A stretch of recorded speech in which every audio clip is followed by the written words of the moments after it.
So on this lecture, we're just going to wrap up special relativity. Remember, this all came about because Einstein made these two postulates.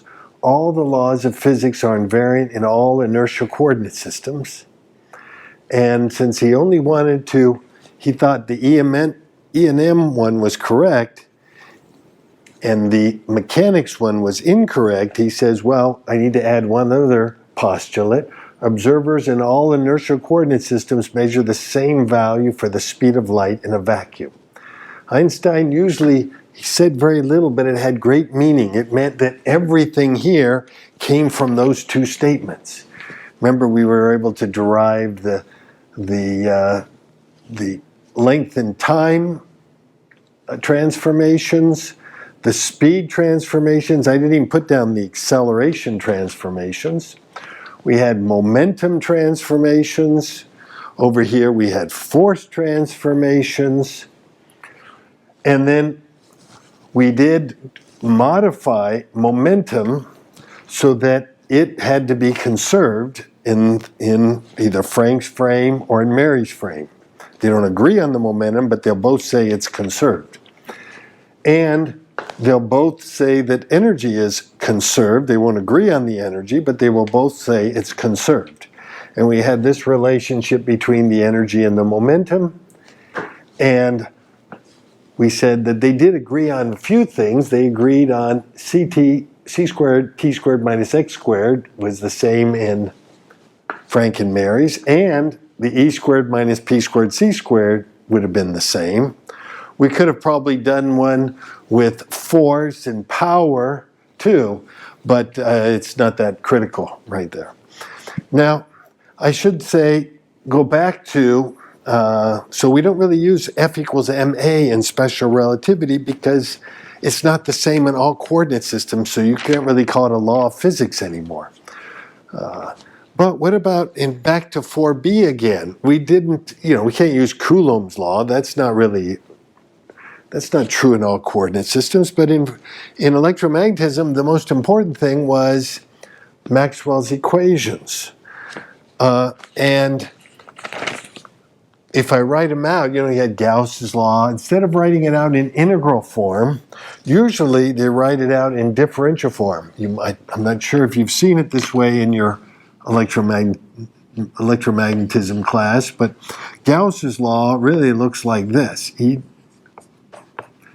equals rho over epsilon naught. There's Gauss's law. So this is written in differential form. It's true at every point. It's not over a surface. And then you have Gauss's law for magnetism equals 0. And then you have Faraday's law, which is, this is the curl of E. It's minus the change in B with respect to T. And you had Ampere's law, which is the curl of B equals mu naught J plus 1 over C squared partial of E with respect to T. So this was actually, this was Faraday's law. This is Ampere's law. This, if you buy it, sometimes you see these on a T-shirt because they can't fit all the integral ones on there. So this is a little shorter, easier to write out. Not only that, this thing tells you a lot more about what's going on right here, because this del dot something is called the divergence. It tells you how something is going away from a point. Well, we know that if we have a charge here, there's an electric field that goes outward everywhere. It's all diverging right here. So that just says that. This says there is no diverging magnetic field. There is no magnetic charge where magnetic fields go out. There's no such thing as that. And so that's what that equation says.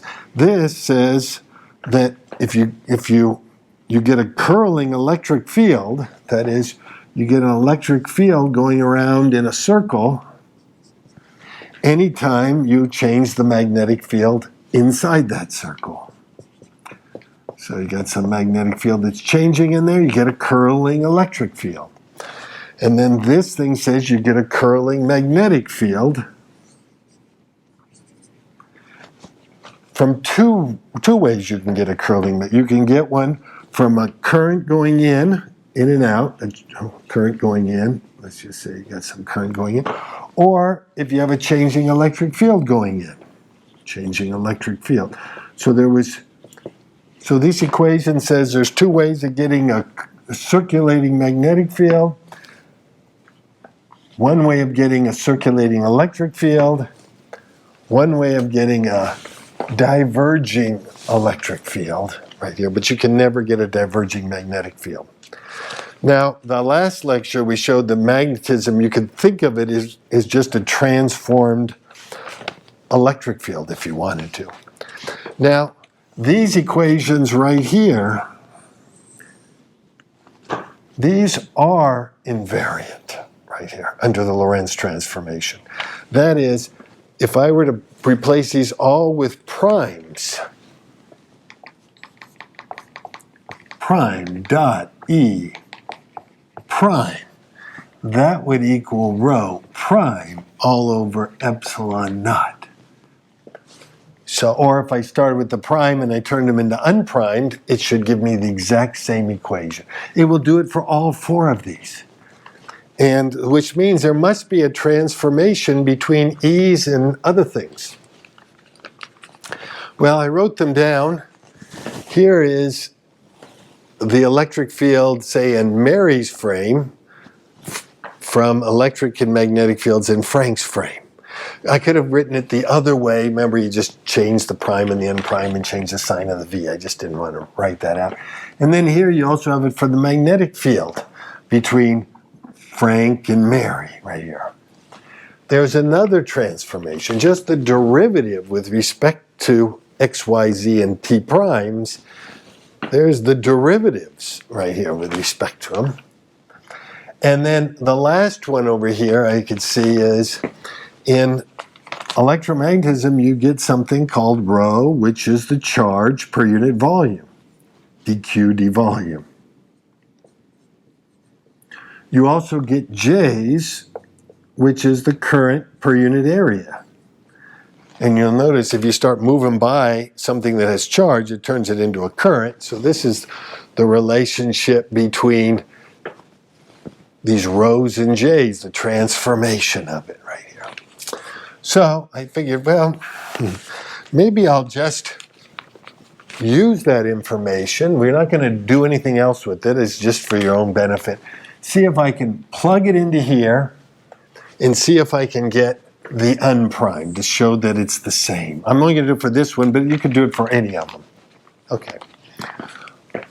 Well, let me write this out right here. This, remember that divergence is the partial of Ex prime with respect to x prime plus the partial of Ey prime with respect to y prime plus the partial of Ez prime with respect to z prime. That's what this means, the divergence. It's a dot product with the gradient and the electric field. And that equals E prime all over epsilon naught. Okay, so now all I have to do is turn all my primes into unprimes. Okay, so first of all, the Ex prime. Ex prime, I could just make it Ex. Okay, and then I have to do the derivative with respect to x prime. Well, the derivative with respect to x prime is all of that. So I'm going to have to plug that in. So for just this, I get the partial with respect to x plus v over c squared plus v over c squared partial with respect to t. Okay, that's this, divided by the square root of 1 minus v squared over c squared. So that's all this, and then EX prime was just EX. So I could just put the EX's into here, EX's. Okay. Plus the partial with respect to Y prime. Well, the derivative with respect to Y prime is just the derivative with respect to Y. So we'll plug that in. So we got the derivative with respect to Y of EY prime. Well, what is EY prime? EY prime is right here. EY minus VBZ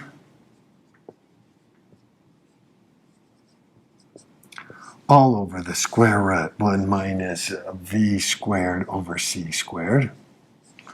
So that takes care of that one. Plus the derivative with respect to Z prime.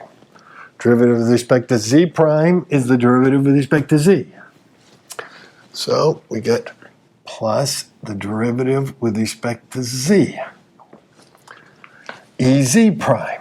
EZ prime, which is right here. EX plus VBY plus VBY all over the square root 1 minus V squared over C squared. Okay, that took me to here, and that equals rho prime. Well, rho prime is right here, which is rho minus V over C squared GX, rho minus V over C squared JX, divided by the square root 1 minus V squared over C squared, and then I have that epsilon naught. Okay, and now all I have to do is get that to look like this, right here. Well, I can see that first of all, I have a square root. All these square roots, they're all constant, they can all divide out. So that cancels with that, cancels with that, cancels with that. Okay, and then this next here, I've got partial of EX with respect to X. That's this term. I might as well mark them as I use them right here. That's this term. Then I think I'm going to put this term in next, plus partial EY with respect to Y.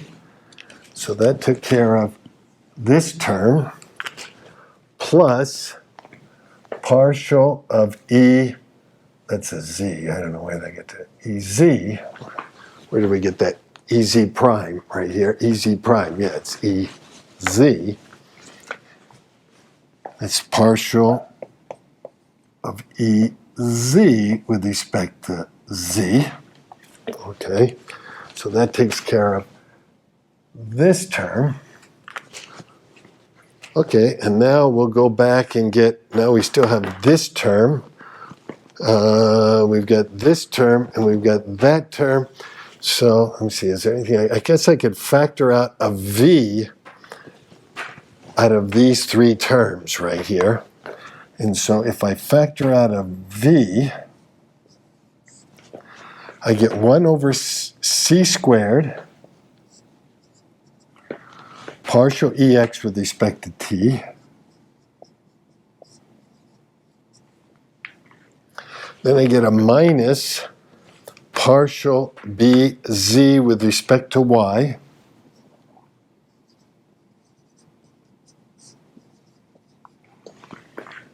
That takes care of that term. Then I get plus partial, since we pulled out the V, partial of BY with respect to Z. Plus partial BY with respect to Z. Okay. And then on the other side, maybe I'll even bring this term over to this side, right here. If I bring this term over, he becomes a plus. I pulled out the V, so it becomes a plus. I pulled out the V, so it's J sub X all over epsilon naught C squared. There. And that equals, the only thing left I've got left here is rho over epsilon naught. Well, all of this is just the divergence of E. So that's just del dot E. And over here, I've got rho over epsilon naught. So if all of this is 0, I'm done. Because that's what I wanted to show, that this is true. Okay, so how do I get that right there? How do I show that that right there is 0? Actually, I just need to show what's in the parentheses is 0, because when you have 0 times v, you're still going to get 0 right here. Okay, so well, I'm going to come back. See this equation right here. Let me just rewrite this for a minute. This should be true, since this is really a vector equation, these are vectors, they should be true for each component, for the x direction, for the y direction, and the z direction. So the x component of this, which is the curl of b, just the x component of it, should equal mu naught jx plus 1 over c squared partial of Ex with respect to t. That's just the x component of it. Well, how do we calculate the x component? Remember, the curl is a cross product. Remember when we did cross products? Cross product, you do I, j, k. In the middle term are partial derivatives, partial with respect to x, partial with respect to y, partial with respect to z. And this is the 3 components of the other vector, which is bx, by, bz.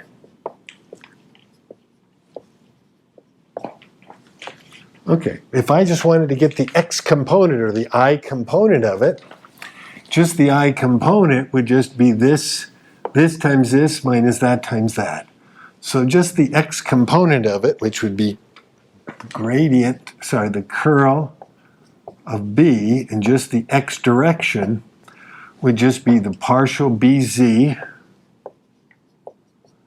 with respect to y minus the partial by with respect to z. So that's what that is. So if I come over to this equation, we can see that that right there is equal to mu naught jx. So this partial bz with respect to y minus partial by with respect to z is equal to mu naught jx plus 1 over c squared, 1 over c squared, partial of ex with respect to time. Well, what do I have here? I have mu naught. I don't want mu naught in here because we don't have any mu naughts anywhere else. You remember what mu naught was? Remember, mu naught epsilon naught was equal to 1 over c squared. So mu naught is equal to 1 over epsilon naught c squared. So I'm going to replace this with 1 over epsilon naught c squared. 1 over epsilon naught c squared. Okay, now you'll notice that we do have, see this term right here is the same as that term.